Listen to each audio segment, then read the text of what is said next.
오늘은 고린도후서 5장 8절부터 10절 말씀을 가지고 9절 말씀 가운데 있는 그런데 우리는 거하든지 떠나든지 주를 기쁘시게 하는 자 되기를 힘쓰는 바라는 것이 제목을 주를 기쁘시게 하는 자, 주를 기쁘시게 하는 자라는 시절 말씀에 있는 단어를 2023년도를 맞이해서 지금 절반 이상이 지나왔는데 얼마나 주를 기쁘시게 하는 삶을 살았습니까? 아직도 주를 기쁘게 하는 삶보다 나만을 기쁘게 하는 삶을 살았다면 이제 8월 이후 남은 4개월로 들어가고 주를 기쁘시게 하는 삶을 살아갈 수 있는 여러분 성도가 되시기 바라겠습니다. 아멘. 오늘 사도 바울은 8절에 우리가 담대하여 원하는 바는 자기가 원하는 바는 차라리 몸을 떠나서 주와 함께 거하는 것이다. 바울은 하나님의 나라에 가고 싶은 소망이 간절했습니다.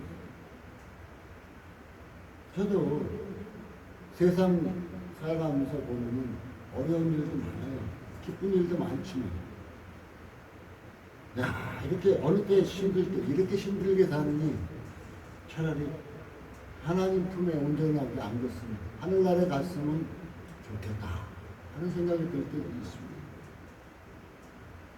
그런데 아직 내가 준비가 덜 됐나 봐요. 사도 바울이 말한 것 같아요. 아직 준비가 덜 됐나 봐요.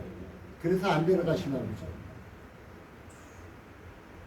하나님은 우리에게 세상에서 일을 하라고 보내셨습니다.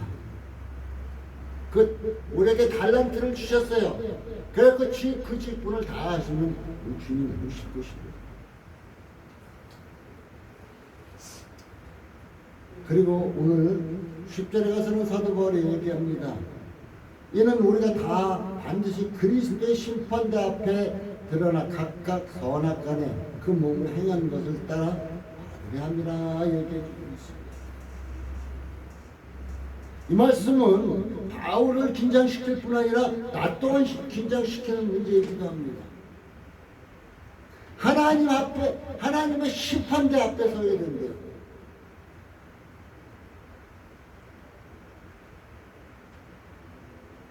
그리고 하나님의 평가를 받아야 된대요. 계시록에서 분명히 말해주고 있어요.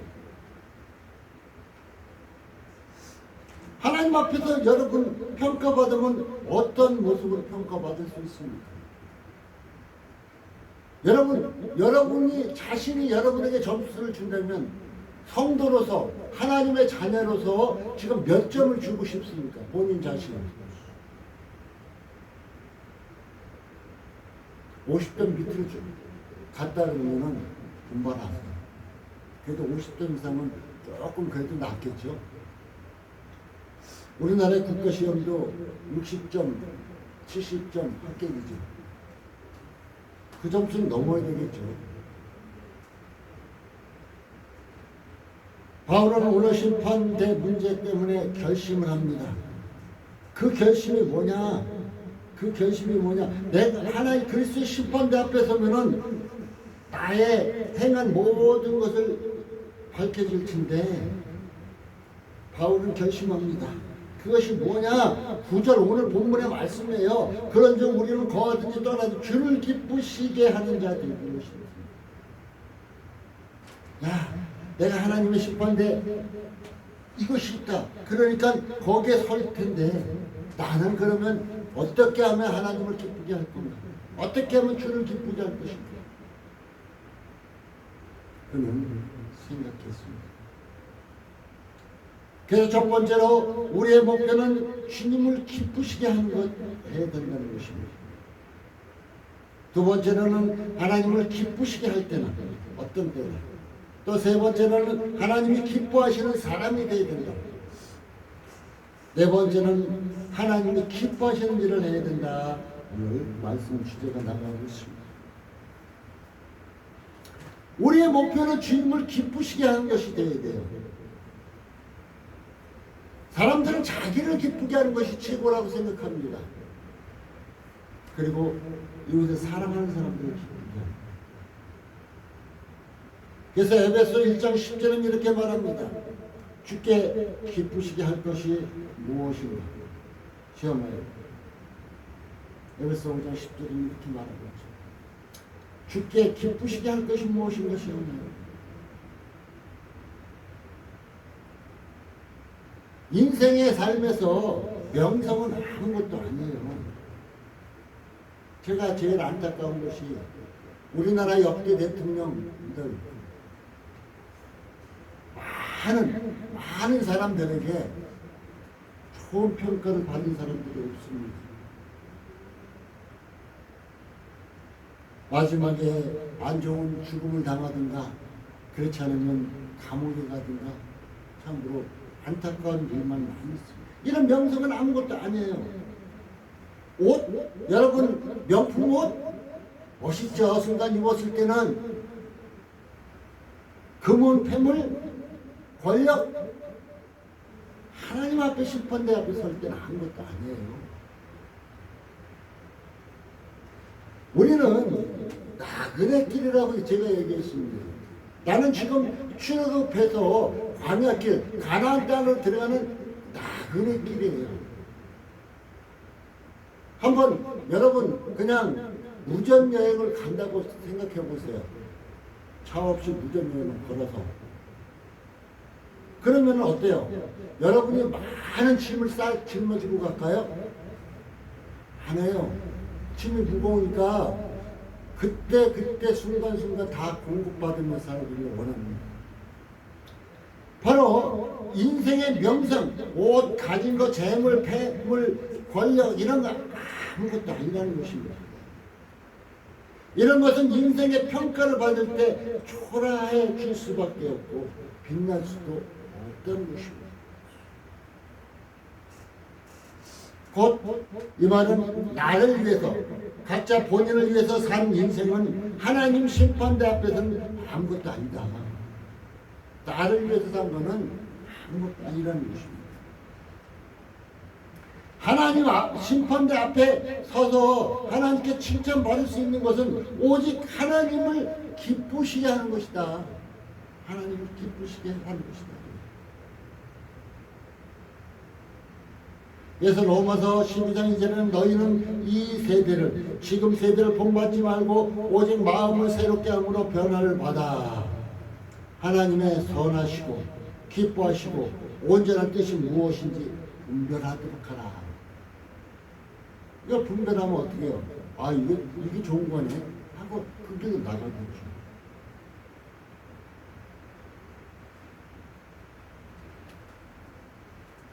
나를 기쁘게 한다고 해도 우리가 뭐 여자들이 머리 하면은 며칠 뭐 하면 며칠 이렇게 기쁨의 기간이 옛날에 보니까 적혀있구나.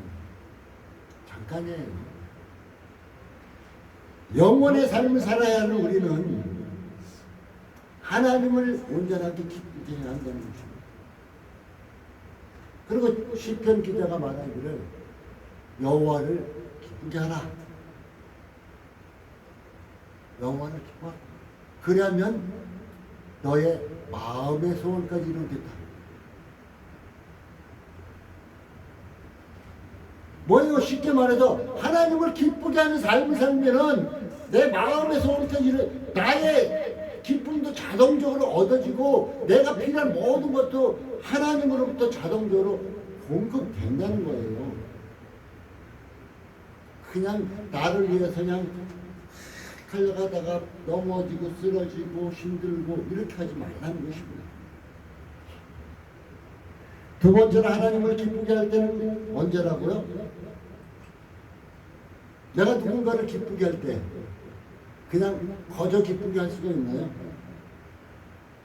내가 상대방을 사랑하는 사람을 기쁘게 할 때 그냥 그저 기쁘게 할 수가 있나요? 어느 때는 값을 지불해야 할 때가 있어요. 값을. 남편이 아내를 사랑한다면 그 아내를 위해서 값을 지불해야 할 때가 있죠. 금붙이를 사준다든가 꽃을 사준다. 또한 그것보다 더 중요한 게 자신을 포기해야 할 때가 있어요. 어떻게 해요? 각자가 우리가 살아가는 데서 내 주장만 세우고 모든 사람이 자기 주장만 세운다 그러면은 어떻게 될까요? 사고가 많으면 산이 배로 간다는 것이고 아무것도 될 수가 없습니다. 아무것도 될 수가 없어요. 그래서 포기할 땐 포기할 줄 신앙인은 포기할 땐 포기할 줄 알아야 된다는 것입니다. 누가복음 13장 24절에 얘기해 주고 있습니다. 좁은 문으로 들어가라. 좁은 문으로 들어가는데 그 길은 좁고 협착하다. 그런데 많은 사람들이 넓은 길로 간다. 그 길은 평탄하기 때문에. 좁은 문으로 들어가는 것이 신앙의 삶입니다. 그 좁은 문으로 들어갈 때 어려움 있어요, 없어요? 바로 이거 신앙의 삶입니다. 주여 믿습니다. 예수 믿기 쉽습니다. 그러나 신앙의 삶은 좁은 문이라는 거예요. 신앙의 삶은 좁은 문. 내가 값을 지불할 때도 있고 내 자신을 포기할 때도 있어요. 그래서 예수 믿기는 쉬워도 신앙의 삶은 좁은 문이다. 좁은 문이라는 것입니다. 곧 이 좁은 문으로 들어간 것이 하나님의 은혜에 감사하는 삶이기도 합니다. 하나님의 은혜에 감사하는 삶입니다. 곧 하나님이 기뻐하시기를 소원하는 길이기에 협착한 것이기도 합니다. 우리 예수님이 이 땅에 오셔서 넓은 길 갔을까요? 좁은 문 갔을까요? 예수님이 자기만 생각한다면은 우리 인간도 생각할 것 없이 십자가에 못 박히실 필요 없어요. 그래 저것도 죄졌는데 죄값 받으라 그래. 그러면 돼요. 왜 십자가에 못 박혀요? 왜 좁은 길로 갔어요? 그럴 필요 없었어요. 우리를 생각하시고 우리의 죄를 깨끗게 하시기 위해서 십자가를 감당하셨던 거예요. 그것이 하나님이 기뻐하시는 일이었고요. 바로 하나님을 기뻐하시게 하는 사람은 좁은 문이랍니다. 좁은 길. 이 시간 한번 눈을 감고 생각해 봅시다. 하나님이 이 시간 나를 어떻게 평가하실까? 하나님은 나를 지금 어떻게 평가하실까? 한번 진지하게 고민하여 보시기 바라겠습니다. 그러면은 나는 나만 위해 살았네. 그래 나는 하나님 위해서 열심히 했어. 여러 가지 생각이 들겠죠. 하나님을 위해서 사는가 나를 위해서 사는가 한번 살펴보시기 바라겠습니다. 여러분 잘 기독교는 내 식대로 나를 기쁘게 하는 종교가 아니에요. 내 식대로 나를 기쁘게 하는 종교는 우상을 믿는 종교죠. 기독교는 하나님을 기쁘게 하는 리허설인 거예요. 리허설 어떻게 보면은. 그래서 우리가 천국 가서 영원히 하나님을 기쁘게 영원히 즐거워하는 것, 그것을 가는 거예요. 기독교는 나를 기쁘게 한다. 천만에 하나님을 기쁘게 하는 사람입니다. 많은 사람들의 생각 착각하고 있죠. 기독교 종교는 나를 기쁘게 하고 모든 걸 잘 푸는다. 그 말 틀린 말은 아니에요. 근데 하나님을 기쁘게 하고 하나님의 뜻을 따라 순종하면 하나님께서 우리에게 기쁨과 평안과 강건함을 주실 뿐 아니라 우리의 삶의 질이 풍요롭도록 허락해 주신다는 거예요. 바로 이래서 하나님을 기쁘게 하는 삶을 살게 되면 내 자신도 하나님께서 주시는 기쁨 때문에 기쁨으로 살아갈 수 있게 된다는 것입니다. 우리는 이제 세 번째로는 하나님을 기뻐하는 사람이 되어야 할 것입니다. 갈라디아서 5장 22절 23절에 보면 성령의 9가지 열매가 나타나고 있습니다. 그 성령의 9가지의 열매는 예수님의 인격이십니다. 우리 하나님은 우리 인간을 만들 때 하나님의 형상대로 만드셨다고 얘기해 주셨습니다. 그런데 죄로 인해서 이 하나님의 형상이 파괴되었습니다. 성도는 이제 하나님의 형상을 닮은 사람이라는 거예요. 내가 예수로 말미암아 구원받았기에, 죄사함을 받았기에 나는 하나님의 형상을 닮은 사람이라는 것을 알아야 할 것입니다. 그래서 아까 제가 뭐랬어요? 성령의 9가지 열매는 예수님의 인격이다 그랬죠. 그러면 예수님의 성품을 닮은 사람이 되어야 한다는 것은 성령의 9가지 열매도 외쳐가야 된다 이렇게 말할 수 있을 것입니다. 예수님은 십자가에서 우리의 죄의 문제를 해결해 주셨습니다. 곧 우리의 형상, 하나님의 형상을 회복시키셨다. 또한 로마서 8장 19절에는 우리에게 성령을 주셨다고 말하고 있습니다. 제가 이 시간 분명히 가놓고 얘기합니다. 로마서 8장 9절에는 분명하게 말하고 있습니다. 그리스도의 영이 거하지 않는 자는 그리스도인이 아니다. 여러분 안에 그리스도의 영, 성령이 함께하지 않으면 여러분은 예수 믿는 사람이 아니라는 것입니다. 성도가 아니라는 것입니다. 우리는 예수 그리스도를 온전하게 믿고 신뢰합니다. 여러분 안에 그리스도의 영이 함께합니다. 그리스도의 사람으로 거듭나서 이제 하나님을 기쁘게 하는 사람 되시기를 예수님의 이름으로 축복합니다. 성령이 예수님을 닮아가도록 보내주시고 인도하십니다. 왜 그러냐면 왜 성령이 없으면 안 되냐 제가 얘기했죠. 성령이 예수님을 닮아가도록 보내주시고 인도하십니다. 잘못된 것을 하나씩 끊어줘요. 어떤 사람은 예수 믿으면서 확 뒤집어진 사람도 있어요. 완전히 180도로 완전히 탈바꿈 하는 사람도 있어요. 그런데 어떤 사람은 하나씩 끊어지는 사람이 있어요. 잘못된 것. 야, 이거 예수 믿어서 이거 잘못된 건데? 하는데, 시격대로 안 끊어지는 것도 있고, 근데 자기 자신도 모르게 예수 믿고 하나님 찬양하고 하나님께 예배하고 기도하고 이렇게 살다 보니까 그 옛날 잘못된 습관이 어느새 뒤돌아보니까 없어져 버렸어요. 다 떨어져 나갔어요. 이거 내가 잘나서 끊어낸 것이 아니에요. 제가 지난날에 살고 보면 이게 잘못됐는데 예수 믿는다면 끊어내야지. 작심합니다.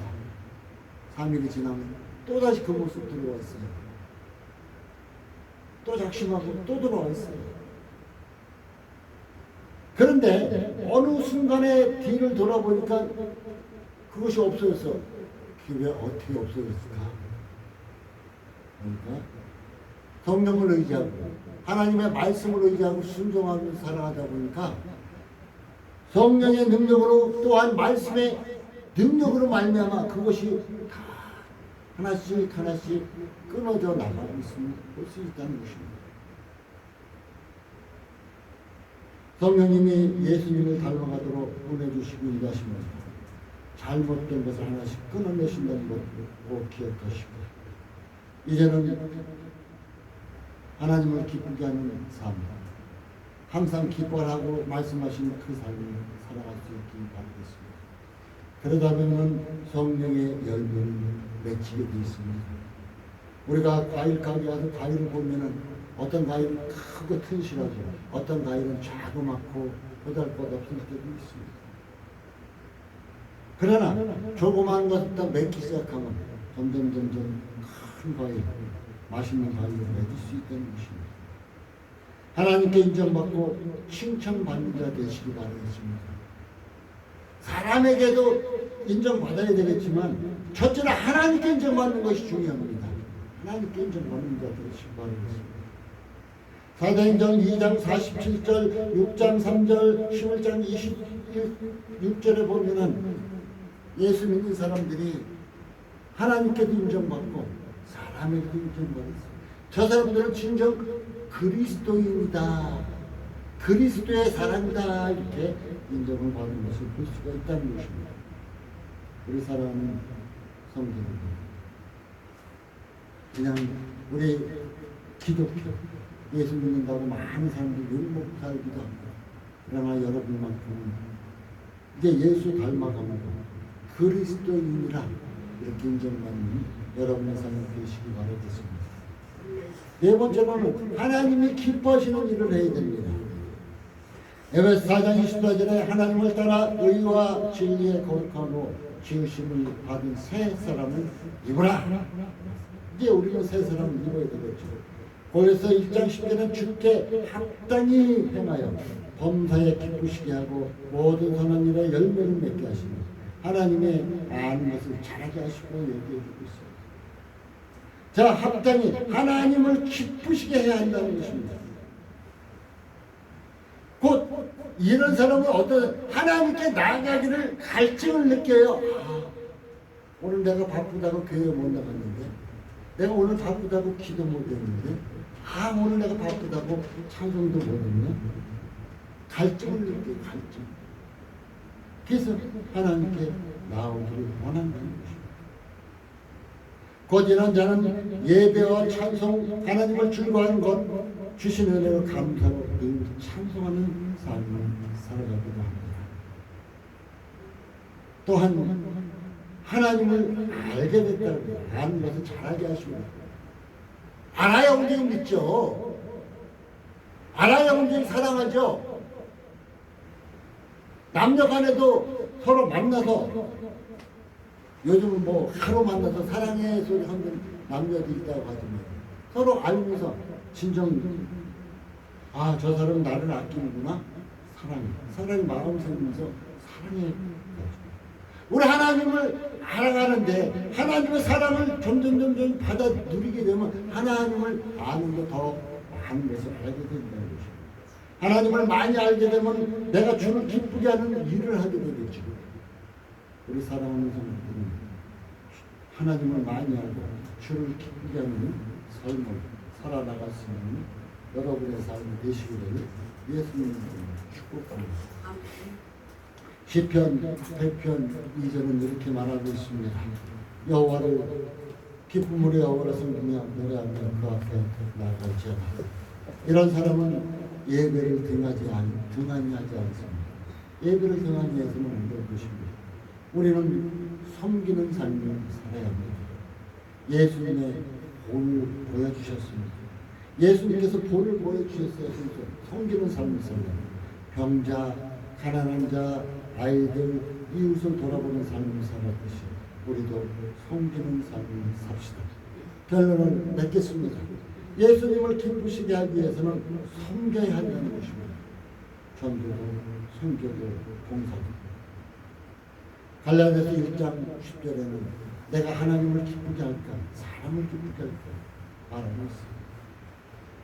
하나님과 사람 중에서 누구를 기쁘게 할까요? 오랜 순간에 눈에 보이는 사람을 기쁘게 하기에 급급할 수 있습니다. 여러분, 하나님을 기쁘게 하는 삶을 살아가시기 바라겠습니다. 하나님을 기쁘게 하는 것은 하나님 일에 동참하는 것입니다. 예수님은 하나님의 뜻을 행하셨습니다. 여러분 문제 앞에서 예수님께서는 이때 어떻게 하셨을까? 한 번쯤 깊이 생각해 보시고 그대로 예수님이 이렇게 하셨겠네 하고 그대로 따라 행해 보시길 바라겠습니다. 2023년 남은 기간 나를 위해 살기로 하고 이제 하나님을 기쁘게 하는 삶을 살아봅시다. 하나님을 기쁘게 하는 삶을 살면 여러분의 필요한 모든 것을 하나님께서 공급해 주신다는 것을 하나님께서는 약속해 주셨습니다. 이런 만큼 하나님을 기쁘게 하는 삶을 사시고 이제 하나님이 주시는 축복을 받아 누리시기 바라겠습니다. 그래서 여러분의 삶이 풍요롭기 바라겠습니다. 저는 일이 맡길 때마다 하나님께 맡기고 기도합니다. 그러면은 하나님께서 해결해 주십니다. 하나님께서 해결 안 해주시면 내가 아무리 풀려고 해도 해결이 안 돼요. 여러분은 하나님을 기쁘게 하는 자로서 이제 하나님께 영광 돌리시고 하나님께서 여러분의 모든 문제를 해결해 주시는 축복의 삶을 살아가시고 예수님의 이름으로 축복합니다. 기도하겠습니다. 하나님 감사합니다. 그런즉 우리는 거하든지 떠나든지 주를 기쁘시게